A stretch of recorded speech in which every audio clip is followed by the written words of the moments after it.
Hi, welcome to Pennsylvania Newsmakers, and as always, thanks for watching. Well, as you promised, the Democratic response to the budget. We had Lieutenant Governor Cawley. This week we have State Representative Mike Sturla. He heads the Policy Committee on the Democratic side. He has a lot to say about the Corbett budget. And then our all-star business panel comes on. You know what? I just might ask these guys. They know Rick Santorum well. What's that all about? We'll let you know after this break. This is Pennsylvania Newsmakers, a fast-paced, unrehearsed weekly discussion with and about the leaders who shape your world. And now, here's your host, Terry Madonna. Hi, welcome back to the program. We're sitting across from me, as often has been the case in the past, is State Representative Mike Sturla. He represents the 90, we don't care about these numbers, but it's in Lancaster County. Is that okay with you, Representative? That's great. He's the policy chairman. That means he's got to frame the Democratic policy issues. Now, we're going to talk about the budget, $27.1 billion for the second time. The governor recommended a budget below what the state spent the previous year. Democrats have had problems with all sorts of things in the budget. Representative Sturla, welcome. Now, to say you have a problem would be an understatement, right? Well, I think so, yeah. All right. Let me just parse it out. We'll go through this. The big thing, I think, that everybody commented on was the cuts to higher education. What's your sense about that? Well, I'm trying to figure out why the governor doesn't want students in Pennsylvania to go to college. I mean, you know, I guess if you're wealthy in Pennsylvania and, you know, you're doing fine, that's one thing. But the notion that you cut the state system of higher education and state-related universities, they use those dollars to drive down the cost of tuition for in-state residents. This governor has consistently said he wants to cut those programs and those dollars going to those universities, which really doesn't make any sense. All of those institutions are in and of themselves economic drivers in the communities that they're in. If you think of a place like Shippensburg or Bloomsburg or someplace like that, and you take the college out of that town, that town basically doesn't exist. Usually the colleges and hospitals are often in rural parts of the state. Go ahead, I don't want to interrupt you. Well, no, I mean, and so you, not only is it an economic driver that you're punishing, but you're also punishing every student that goes there that's a Pennsylvania resident that's now going to have to pay more in tuition in order to now, I did obtain an exempt education. the community colleges at 4%.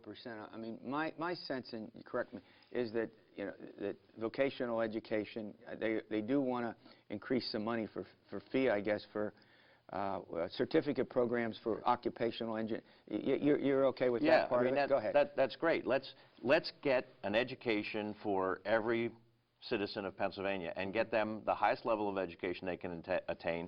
And we know that in this economy in particular, but has been for several years, that you're probably going to go back to school and get educated again and again and again several times in your life. Yeah. That's sort Change of jobs maybe, what, 6, 7 times? Right.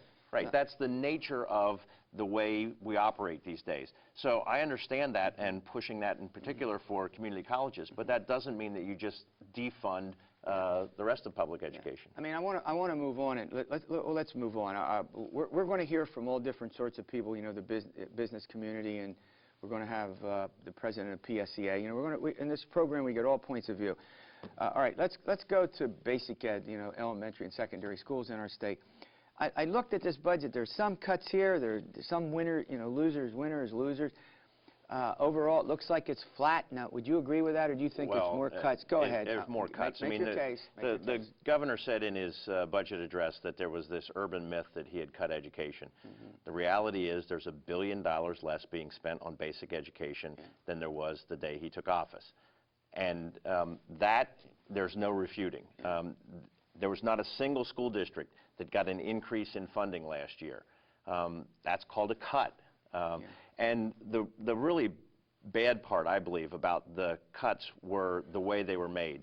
The best example is if you go down into Delaware County, Radnor Township, which is a wealthy school district, got cut about $950 per classroom. You drive 15.7 miles down the road to Chester Upland, yeah, one of the poorest school districts in this state. And what were they cut? over $28,000 per classroom. Wow. Now, how anyone can justify that one of the wealthiest school districts gets cut less than $1,000 per classroom and one of the poorest gets cut 28 just is beyond me. Do you think, and I asked this about higher ed, that the overriding philosophy here has to do with vouchers, you know, essentially ultimately giving students a sum of money? I asked the Lieutenant Governor that, you know, they're big supporters of vouchers. Do you think that's where the broad goal is, to kind of voucherize education, both public, or is that too much speculation? Well, I'm asking the question. I'm not saying they're doing this. Right. Let's put it this way. If I were going to try and design a plan to destroy public education and turn it over to the private sector, I couldn't think of a much better way to do that than to simply defund it in the manner that they've started to do it. All right, we're going to run to a break. I want to ask about some of the public welfare programs, and then we got to get into Marcellus Shale. We've not done anything since the legislature passed that bill, but we're going to pay some bills, and then we'll be back. This broadcast of Pennsylvania Newsmakers is presented by the Pennsylvania Chamber of Business and Industry, the statewide voice of business, and by the Pennsylvania Cyber Charter School, bringing educational innovation and freedom to the children of Pennsylvania. This broadcast of Pennsylvania Newsmakers is brought to you by BetterSaferRoads.com. To voice your support for safer highways and less traffic congestion, visit BetterSaferRoads.com. And by the Pennsylvania Manufacturers Association. Business in Pennsylvania is our business. Hi, welcome back to the program. We're getting, I'm calling it the official Democratic response. I don't know if Representative Sturla wants to let me get away with that, but I'm doing it anyway, right, Michael? Excuse me, we've known each other for a long time. All right. Let's talk a little bit about the welfare cash assistance, you know, the program that's wholly state-owned, in which 60,000 people, you know, will not be getting money. I guess these are folks who have some medical. Explain this to me. Well, I mean, again, the governor has decided to pick on the poor here. You know, look, I understand that we're strapped for cash. There's a reason why we're strapped for cash, and part of that is that of the 43 states that have income tax, we're the lowest. Of the mineral states that have a tax on Marcellus Shale, we're the lowest, or any kind of minerals or gas. You know, we have a very high CNI, corporate net income tax rate, but 70% of the corporations don't pay it. So I understand why we're cash strapped. But that doesn't mean that you should take it out on the most vulnerable and the most needy. And this budget, again, does cuts in the Department of Public Welfare. And I think that it creates that myth that everyone who is receiving any sort of public assistance isn't doing anything. We know that more than 70% of the people that are on welfare in the state of Pennsylvania are in nursing homes or have a disability. I don't know of anyone that I've talked to that says, you know what, let's throw some people out of nursing homes. Let's take persons with disabilities and tell them they just don't get an aide to come help them anymore.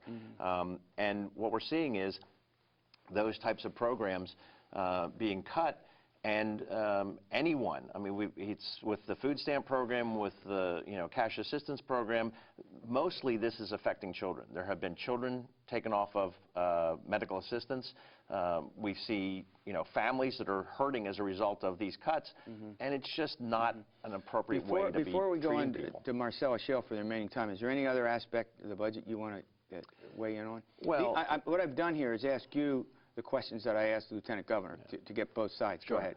Well, I think the thing that people need to understand, the Governor is now saying, look, this is just level funding. Well, it's level funding after billions of dollars of cuts last year. So it's really not level funding because the Governor says, well, he didn't really cut last year. Well, he really did cut last year, and he's really cutting again this year. Now, their argument is, and I do want to move on, is that what happened is that we used the stimulus money here, which was for one-time projects like the $1 billion in education.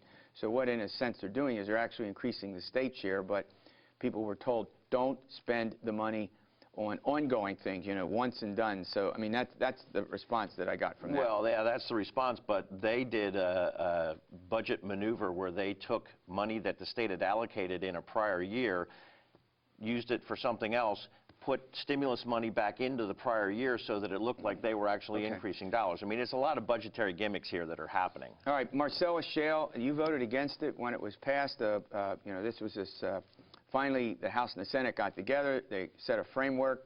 They're doing a tax. It's complicated. It has to do, it's on a formula with inflation and the price of natural gas, and debate over who gets to say you should have the tax in the first place and what municipalities play a role and all that. Maybe we'll get our buddy Scott back in here to chat about it. Go ahead. Give me your take on it. Well, I mean, the bottom line, particularly for most of the people that live in southeastern Pennsylvania, where we don't have the Marcellus Shale play, we're not going to see many of these dollars at all. A lot of this gets returned to the communities that are going to receive any of the dollars off of the tax. But the reality is it was woefully inadequate and much less than it could have been. If we had just adopted West Virginia's law, our neighboring state, we would generate $1 billion more in taxes for the Pennsylvania citizens to use in projects here in Pennsylvania. But we didn't. And, you know, what we did was we set out parameters such that, for example, you talked about the price of gas affecting how much money we generate. We based that on dry gas.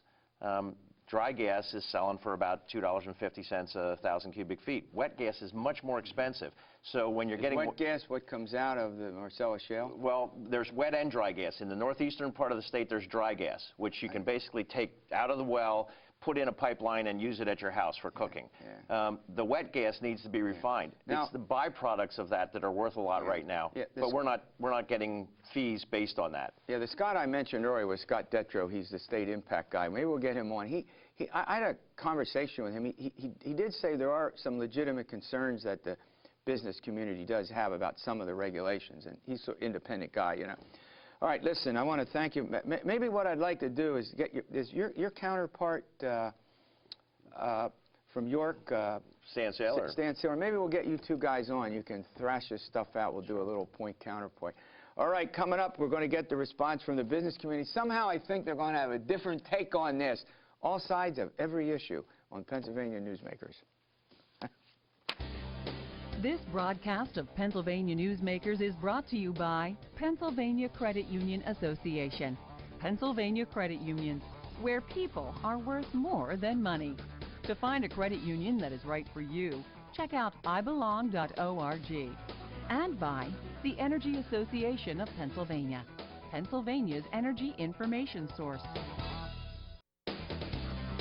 This broadcast of Pennsylvania Newsmakers is presented by the State System of Higher Education, 14 state-owned universities. The state system is the largest provider of higher education in Pennsylvania. And by the Hospital and Health System Association of Pennsylvania, working towards a healthy Pennsylvania. Hi, welcome back. We have our all-star business panel, Fred Anton with the Pennsylvania Manufacturers Association, Gene Barr with the Pennsylvania Chamber of Business and Industry. We're going to get the business response, all points of view. Gene, let me start with you. I said when we had Jim Coley on the program, Lieutenant Governor, big business was a winner, capital stock and franchise reduction, no tax hikes, job seekers because of some of the programs that the governor has. Your takeaway on, on the budget. I want to do other things. Your takeaway on the budget. I'd say jobs are a winner, and I'd say this from this perspective. The second consecutive year, we have a budget proposed that matches what we have to spend with what we need and like to spend things on.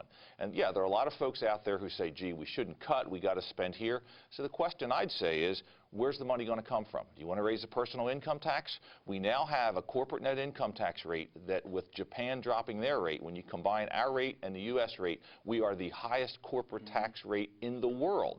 So, you want to expand the sales tax? Where's the money going to come from in a time when we're still trying to recover? And all this talk, you'll hear people talk about, oh, gee, corporations don't pay. Corporations do pay. Those corporations who aren't making money obviously don't pay. You've got corporations that aren't set up to make money that don't pay. So we need to get money from somewhere. The takeaway from you is you're happy with this budget? I think it's a good budget. It's reasonable. Fred, are you happy with this budget? I'm happy from the with this budget. I Association? think it's an extremely responsible budget. The trouble with the Republican Party over the last 20 years is they talk about fiscal responsibility, they promise fiscal responsibility, and then they continue to spend. They continue to spend money because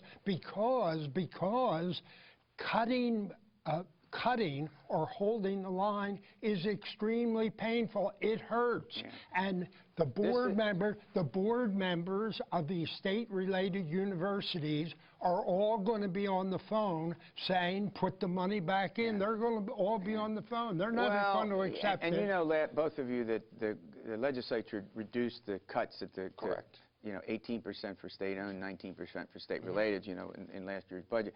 But this is the first governor in modern history of two budgets spending less than the previous year, right? Yes. Right now, so you're happy with this budget? Overall, are you happy with this budget? I am happy, and I'm saying this. The only alternative to this budget that's responsible is raising taxes. Now, there's no mood in the majority of the Pennsylvania House and Senate to raise taxes. As a matter of fact, let me expand on that point. The most responsible raising of taxes would be uncapping the gasoline tax to pay some of the costs of roads and bridges, and they won't do that. That's the oil franchise tax. We've talked about that. Okay. All right. Good. We got this done. Let me, and look, we got lots of time that's going to go through the process. You two guys will come back before the process, and we'll get into the nitty-gritty of it as we go through. I got to turn to redistricting. The Supreme Court of the state of Pennsylvania threw out the maps for the state House and state Senate seats. And then on appeal, a federal judge has said, use 2001 if you can't get it done, if you can't redo the maps by April 24, but the legislature could change the date of the primary. Right. Man, Gene Barr, is this confusing? It's confusing as anything.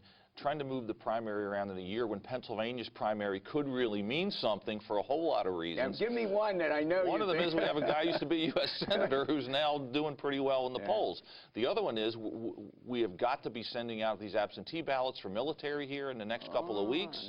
That's a whole other angle. There are a lot of moving pieces on this thing that are not easily resolved as we try and get to a House and Senate redistricting map that makes sense in light of where the population shifts. Okay, Fred, Anton, we have about 45 seconds left in this segment. We can continue it after the segment, but what should the reapportionment commission, you know, that's doing this, what should they do? Should they put it off until use the 2001 maps? That's the maps now in place. They should use the 2001 maps. This is creating all sorts of chaos. People have moved out of their district. There are other people who have moved into their districts. There are 5 new legislative districts and 1 new senatorial district that would be brought into existence as a result of this.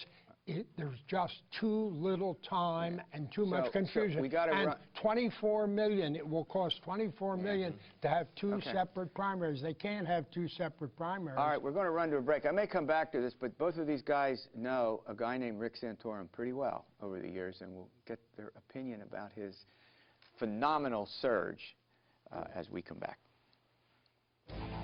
This broadcast of Pennsylvania Newsmakers is presented by Highmark Blue Shield, changing the way health plans work for business with a variety of plan options for employers and more choices for employees.